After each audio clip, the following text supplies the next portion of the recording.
You're listening to Switched On Australia, the podcast that tracks the opportunities and challenges of electrifying everything, everywhere. Switched On is brought to you by the publishers of Renew Economy, Australia's best informed, most read website focusing on the green energy transition, and is supported by Boundless Earth. Boundless Earth uses philanthropy, investment and direct advocacy to help Australia become a global force in a decarbonised world. Hello and welcome to Switched On Australia. I'm Anne Delaney. Thanks for joining me. Australia's retail energy market was meant to be built on competition and choice. But what if it was never designed for the way real people actually live or make decisions, or how they actually understand their electricity bills? After 25 years of energy market reform, layer upon layer of consumer protections, and endless advice to just shop around, trust in the energy industry is at an all-time low.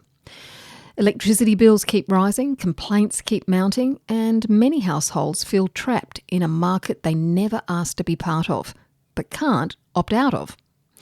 The former chair of Victoria's Essential Services Commission and professorial fellow at Monash University, Ron Ben-David, says the problem runs much deeper than high prices. He argues the system relies on confusion, penalises loyalty, and shifts all the responsibility onto households to protect themselves from bad outcomes. And that the energy market is built on a flawed assumption that consumers behave like textbook economists. Well, they don't. Ron makes the case for a rethink. Replace the onus on consumers, buyer beware, with a consumer duty that would legally require energy companies to act in their customers' best interests. What a radical idea. Ron Ben-David, thanks so much for joining the Switched On podcast today. Thanks, Anne. Ron, tell me, what is wrong with the consumer protections that we already have to govern the energy market? It's a really important question, but before we get to answering that question, there's something very important we need to know or recognise about the consumer energy market.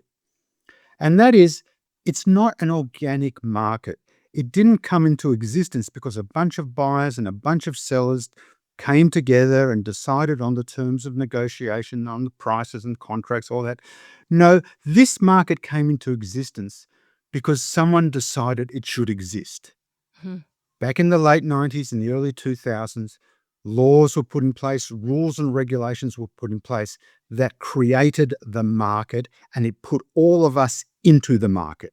No one asked us whether we wanted to be in the market. It just forced us into the market. Now, what that means is that everything that happens in the energy market, good and bad, everything that happens because the rules, the regulations of that market enable, permit, and actually encourage those outcomes. So everything that a consumer experiences, they experience by virtue of those rules and regulations. Now, what we know over 25 years of experience is that some of those outcomes are not great. They're negative. And what the policymakers, what the regulators have done over the 25 years, have put in place consumer protections to try and mitigate against those negative outcomes.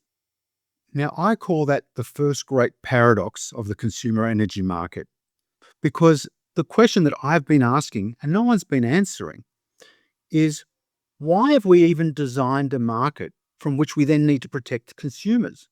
Wouldn't it have been more efficient, more logical to create a market where we don't need to protect consumers?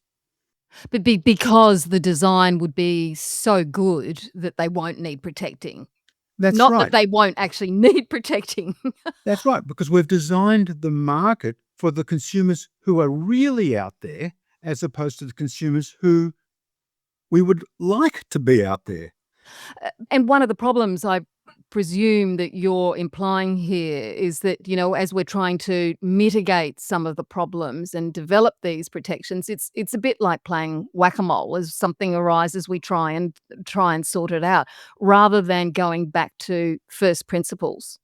That's right. And so what we've seen, particularly over the last Oh, probably 7 or 8 years, is there's actually been this constant stream of new protections, layer upon layer upon layer.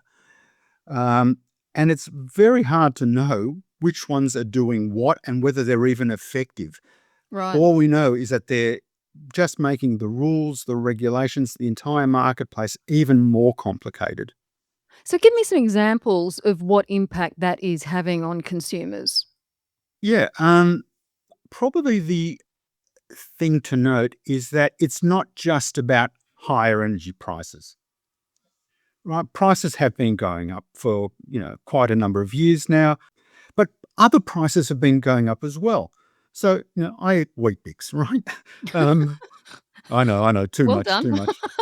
But, the price of Wheat Bix has gone up by 40% in 2 years. Now, there are no stories on the 7:30 report about the price of Weet-Bix, but there are stories on the 7:30 report and on the news and in the print media and on social media constantly about consumers' dissatisfaction with the energy market.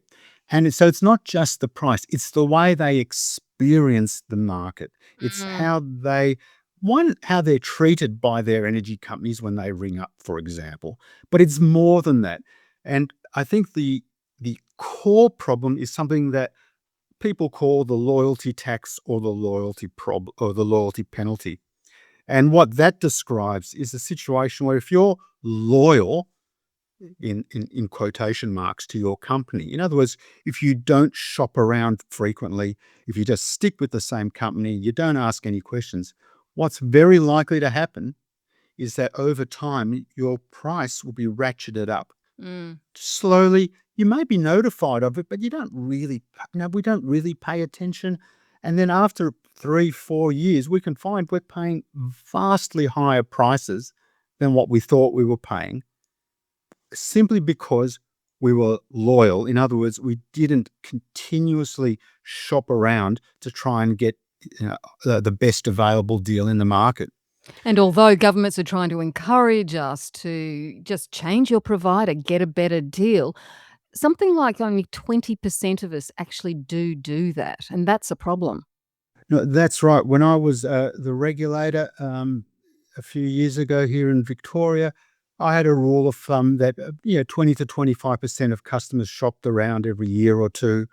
Another 25% maybe once every 5 years, and around 50% probably never really shopped around. Maybe they shopped around once years ago, but then don't never did anything. So yes, there's a small-ish cohort of people who shop around regularly, and good on them, right? Good on them. But for most people, life's too busy, energy is too boring, so they don't do that shopping around. Um, and even if they do, going into the market is a very complicated. There are hundreds of offers out there Yes.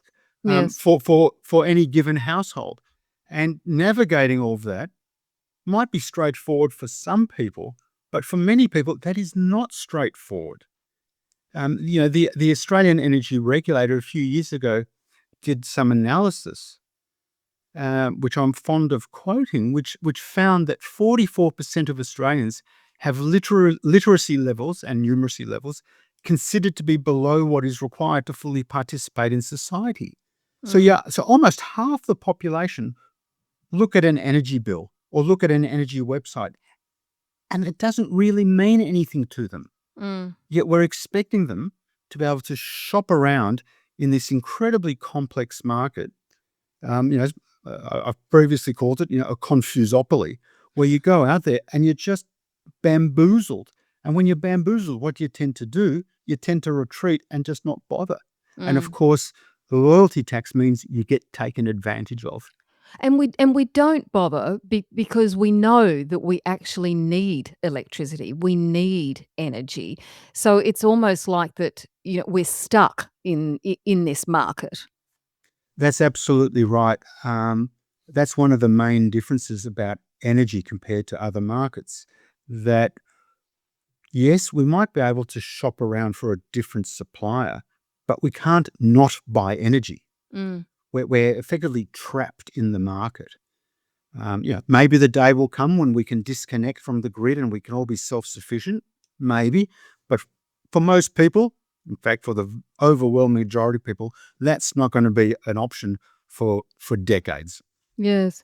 Ron, you've written that despite 25 years of the market, of alleged competition, the consumer energy market hasn't converged towards what you call an equilibrium price, reflecting the long run marginal cost of supplying energy to consumers.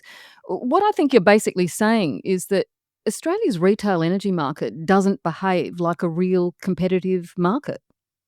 Yes, yes, there's that's right. And apologies for the jargon, in the economic jargon in the report.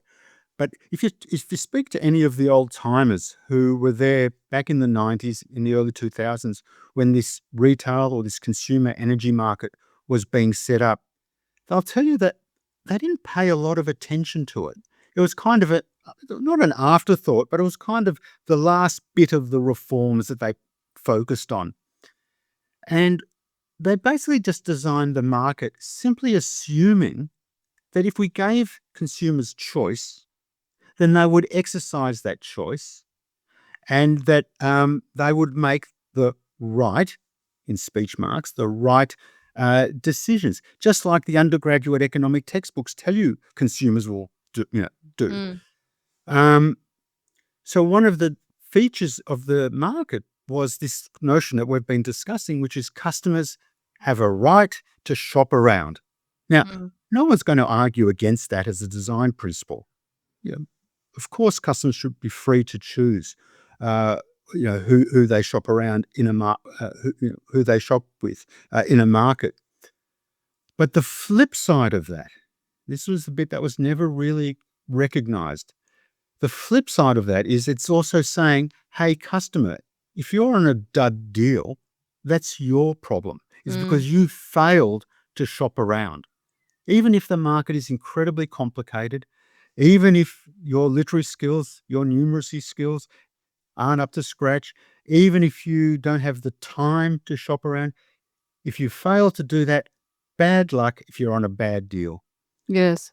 And I find it quite disheartening that the only response to that we get out of our, well, both political leadership and also from our regulators is, well, customers, well, you just got to shop around. Mm. Um, It and puts the responsibility back onto consumers to get it right. And in fact, I mean, it seems to me that there's lots of evidence to suggest that the actual design of the market relies on consumer confusion.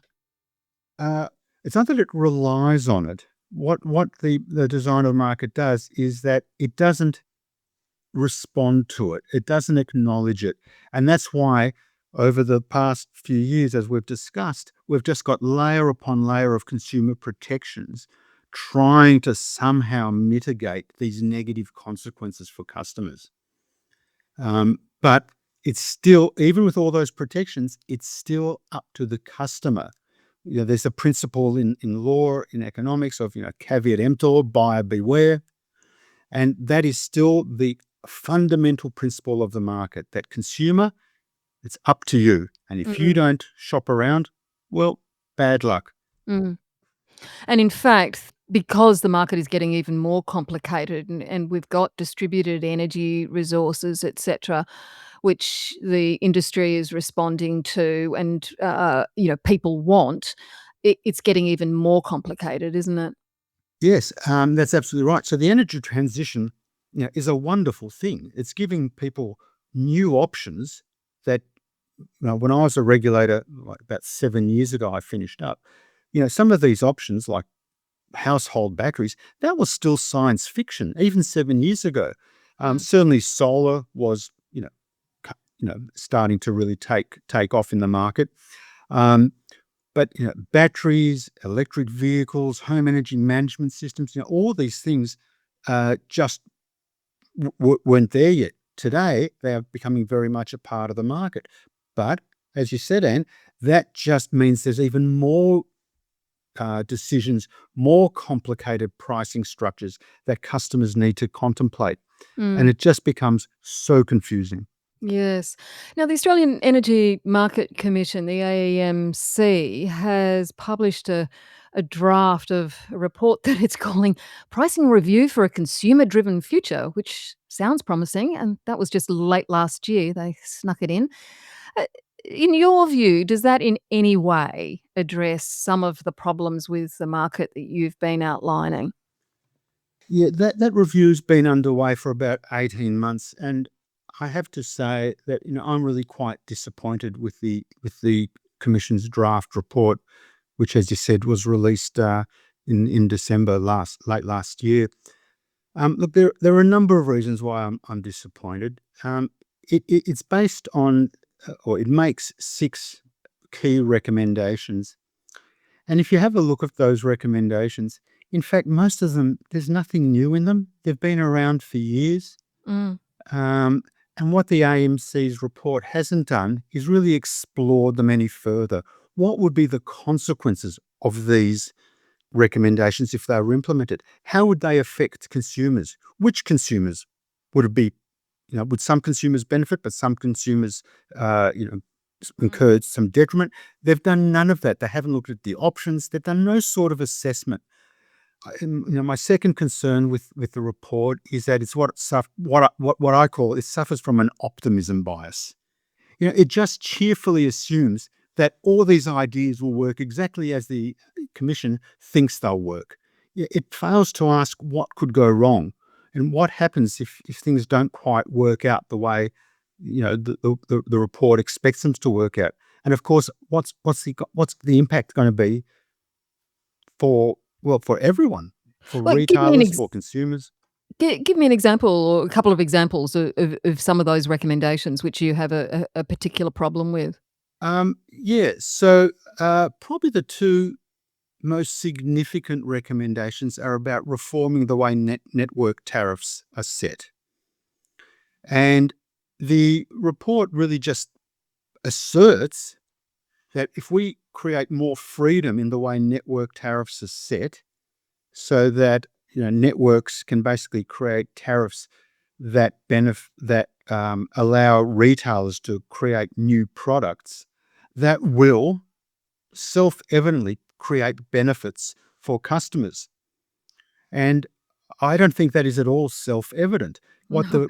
the Commission should have done is said, right, if we loosen up some of these regulatory constraints that we have on the way pricing is set, which, by the way, might be a good idea. The thing is, there's no work in the report to demonstrate why it would be a good idea. They Yeah. haven't said how would energy companies, energy retailers, and other service providers who are, let's face it, they're commercial. They need to make a profit. They don't like risk, so they'll tend to try and minimize their own risk exposure. Mm. Operating in a very volatile and complicated market, facing consumers who don't really understand what's going on for the most part, it doesn't ask how will these companies really behave. What it does is just assumes, oh, competition will ride in and save the day, and retailers will all behave in a way that delivers great benefits to consumers. It's just stated as an asserted outcome rather than having done any work to really think through the incentives, the motivations of the energy companies in their dealings with customers. And there's no historical precedent for the retailers to be acting in this creative, selfless way. That's exactly right. And again, I've been asking, for a number of years, why don't we learn from the lessons of history? Mm. We have seen how consumers operate in the market.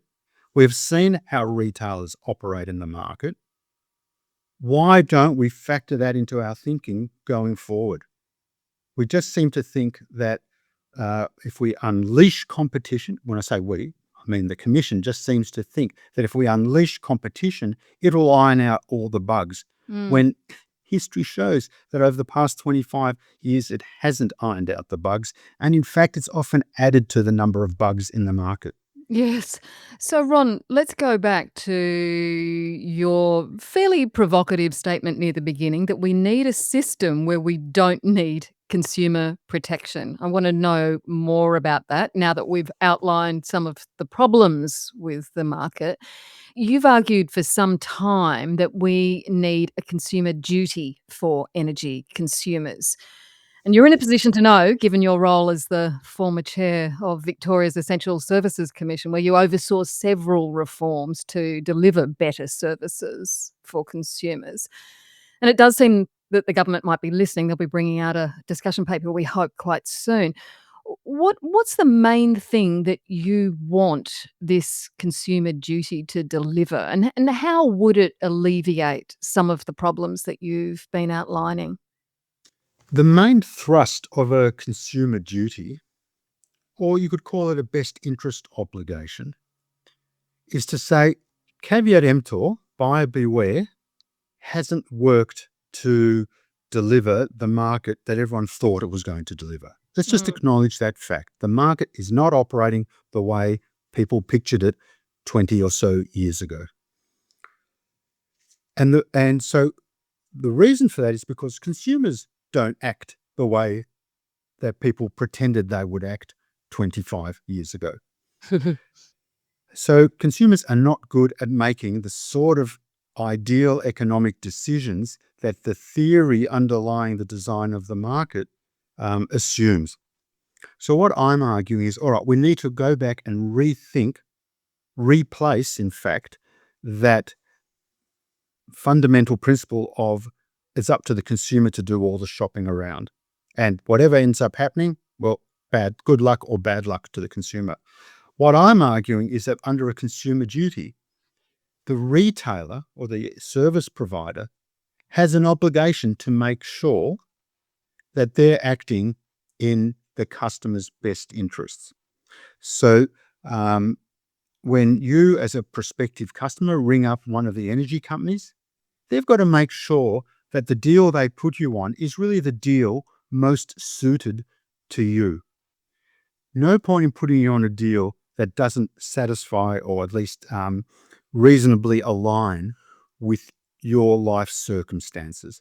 So, for example, if you're a household with, let's say, young kids, everybody's two working parents or one working parent out of the house, no one's home during the day, you don't have any battery, you don't have a battery, you don't have programmable appliances, and maybe you've got pretty poor insulation. There's no point putting that customer on one of these solar share deals where energy is cheap during the day because they Mm, simply can't take advantage of it. mm. So under a consumer duty, the retailer or the service provider would have an obligation to just ask a few questions just to make sure they understand what the prospective customer's circumstances are. And then to say, well, given your circumstances, this is the best deal that we would have for you.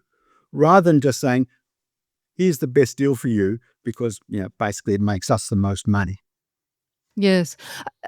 I mean, it's hard enough actually getting on to speak to someone at some of the retailers.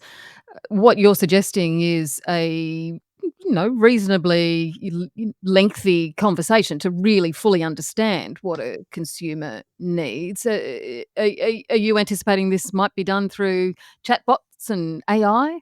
Oh, look, I would expect so in the world we live in, but I don't think it's that lengthy. Mm. I haven't sat down to identify the questions, but it's not that many, and it's really about it's about making reasonable efforts. It's not a guarantee. Consumer duty is not a consumer guarantee. It doesn't guarantee you're going to be on the best price at all the time, but it does mean when you're dealing with a particular retailer, that company has an obligation to at least try to work with you to find what works best for you rather than what works best for them.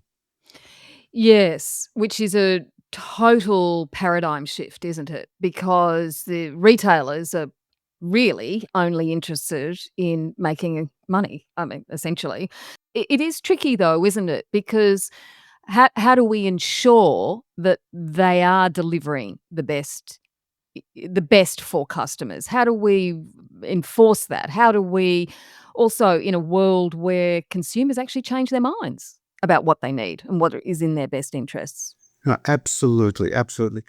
So there's a few elements to those questions. Let's start. Let's sort of work backwards through them. The whole idea is that the energy company has to act reasonably here. Well, we're not Mm, asking them to do anything unreasonable, but if they try to make inquiries of customers to help find the most appropriate deal for that customer, there really has to be an obligation on the customer to cooperate.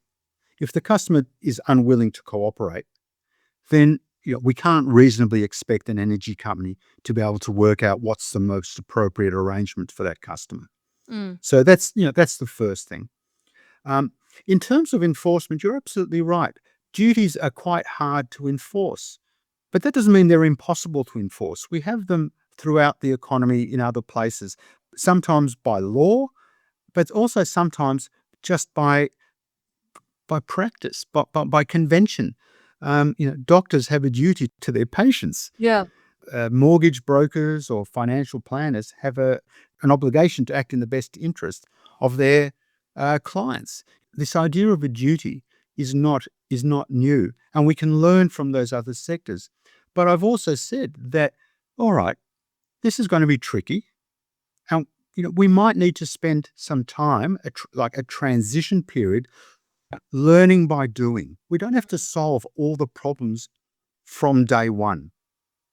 What we want is a system, what I would call a learning system. So over the years, as we're implementing consumer duty, we learn how it works. And let me just give you one little example of that. In my paper that you've mentioned, I talk about, let's build up a a like a body of case studies to say, right, in this circumstance, this is how we would expect a energy company to honor the consumer duty. And in Mm, this circumstance, this is how we'd expect them to act, etc. And you build up almost like a version of the common law, if you like, mm. where there's this body of examples that guide how energy companies should behave. And when I say, and it's not just the energy companies, it would also be dispute resolution bodies, the ombudsman schemes, the regulators themselves, and even the courts, where they would look at, well, where are similar cases in this body of case studies? How did the regulators say they expected retailers to behave in those circumstances, and how did the retailer in fact behave? So we can put in place mechanisms to deal with how would this work. And as I said, the important thing is not to think that we need to solve it all on day one. Can I just go back to what you said, that a consumer duty should be accompanied by a reciprocal responsibility of customers to cooperate with service providers? How do we ensure that that doesn't just become a get out of jail card free for the retailers? Because let's face it, one of the problems that consumers struggle with now is that the power imbalance is so big and consumers struggle to understand how the system works. How do we ensure that this wouldn't become something that the retailers would use to relinquish their responsibilities, their duty? Absolutely. Uh, so a couple of points on that. First, just the mere sort of practicality. Every conversation is recorded. So there's always a record. So someone Mm, can always go back and listen to that record and ask whether the parties, being the energy company and being the customer, were acting reasonably. And mm. I've listened to dozens, if not hundreds, of those recordings over the years. And you can judge. You can judge how the parties are behaving. So that's one sort of practical answer. Another element of that is that when a retailer, an energy company, is engaging with a customer, they really have to gauge whether the customer understands what's going on. Now, Yes, how do you write that down in a rule somewhere? Well, you can't, but you make it an expected standard of conduct that the retail will endeavour to understand the customer's level of understanding. And I've been in a service industry in a previous life, and I know how very quickly you can assess uh, the other person's level of understanding. It's not difficult. And at worst, you underestimate it, but then you can always raise the level of information that you're sharing. That would be part of the duty. The duty would be to make sure that you're talking to a customer in terms the customer can understand. You've said that service providers will want to have a consumer duty expressed as a set of rules to be followed, and I can understand why they would say that. They need clarity in terms of what they can and can't do. But you've suggested that those attempts should be rejected. Tell me why. Yeah. The problem with a rules based approach to something like the problem we're trying to solve here is twofold. One, rules create a culture of what I would call mere compliance. It's tick the box. Mm, And what in some work I did back as a regulator, what we found on this was in the case of hardship or payment difficulty. When customers were in that situation, we found that the energy companies could be fully compliant with their obligations, but the customer was still incurring a bad outcome. mm, So um, the problem with rules is they create the wrong type of culture. What we want through a consumer duty is a term I like to use as a regulator. We want the energy company to turn its mind to the interests of the customer. mm. Now, you can't create that concept of turn your mind into a set of rules. It's got to be it's got to be something that's based on something more than rules. It's about attention to the consequences of that interaction that a company has with a customer. So that's one reason why I think we need to, as best as possible, as much as possible, avoid a rules-based approach. The second reason is, I'm afraid to say, a little bit more cynical, which is the one thing that companies, whether energy companies or anybody else out there, a commercial entity is strongly incentivized to find the little gaps, the little loopholes in the rules. Because if they can find those, that's where the easiest money to be made can be found.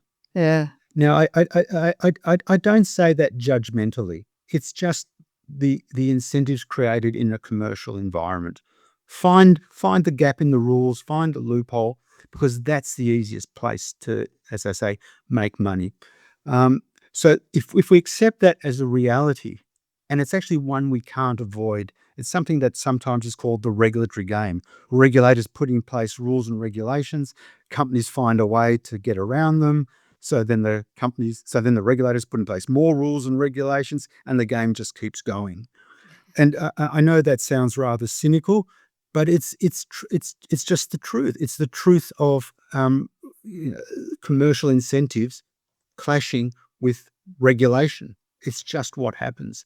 So if we accept that, then we have to say, well, let's try and avoid a way to getting into that regulatory game by not getting stuck with a bunch of rules, which then just incentivizes, in this case, an energy company to find a way around the rules. Yes. I go to a number of energy conferences where I hear industry representatives talking about the need to be more customer focused and, we need to understand the consumer more, etc.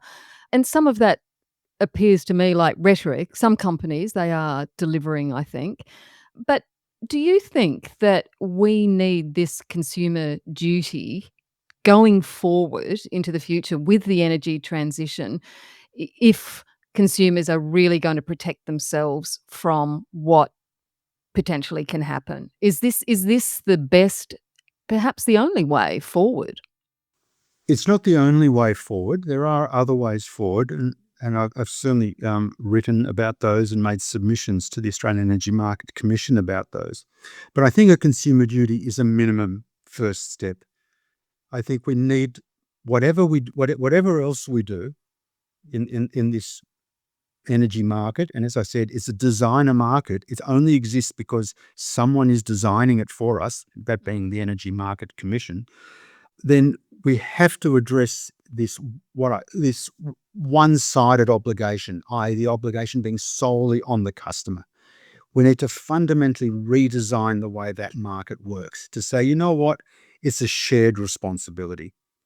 And once we've done that, we might actually find that a lot of the other consumer protections, a lot of the other rules and regulations around retailer conduct, we might find we actually don't need them anymore I because wouldn't want to get rid of them until we know for sure, though. no, of course, of course. And that goes part to what I was talking about before about the learning by doing. As we start to see how this works, we can say, you know what? That pile of regulations over there, they're no longer necessary because we now have the retailer paying attention to what outcomes their customers are experiencing rather than us trying to somehow protect customers from those outcomes, even though those regulations don't really work. As we know, trust in the energy industry is very low, and it is, and certainly could even more so, have impacts for the energy transition. How do you think a consumer duty will assist this process of the transition? You're absolutely right. Trust is very low. It has been very low for a long time.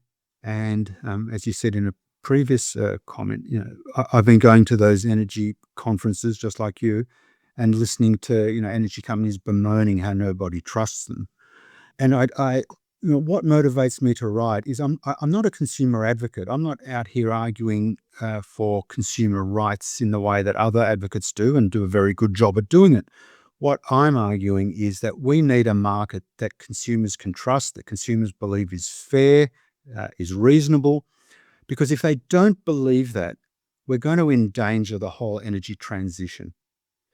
If customers don't trust the market, if customers don't trust the people who oversee the market, being the regulators, if they don't trust their energy company, if they don't trust the political system that enables the market to operate, if they don't trust any of those things, they're not going to trust the need for a very, Mm. very significant change in the way the whole energy machine works. In other words, the transition. So we've got to try and find ways to promote consumer confidence in the market if we want the energy transition to succeed. Mm. And that's what motivates me. And I believe a consumer duty can help do that. It's not the sole solution, but I believe it is the very first and most important step that must be taken to rebalance the way the market works between consumers and between service providers. Mm. Ron, just a couple of quick final questions. If you had to explain a consumer duty to an Australian household struggling with bills, being told by the government, just change your provider, swap it, what would you say? How would you explain it?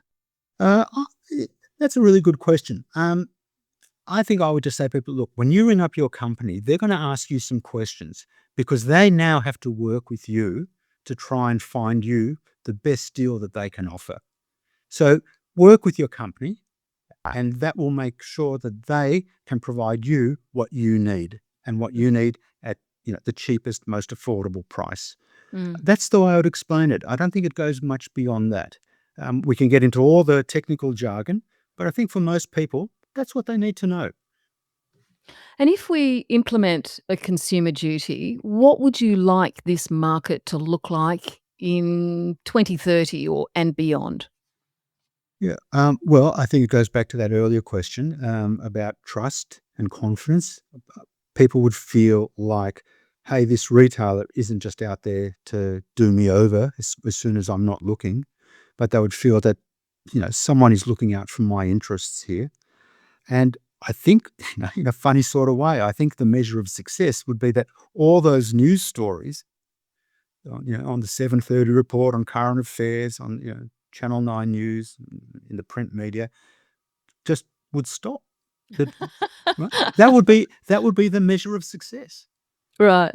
because people aren't complaining anymore. They're not feeling like they're being taken for a ride. And if that's the case, then there's no, fueling those stories. Ron, Ben, David, take me into this new world that you've just outlined. Thank you so much for joining the Switched On podcast. Thank you, Anne.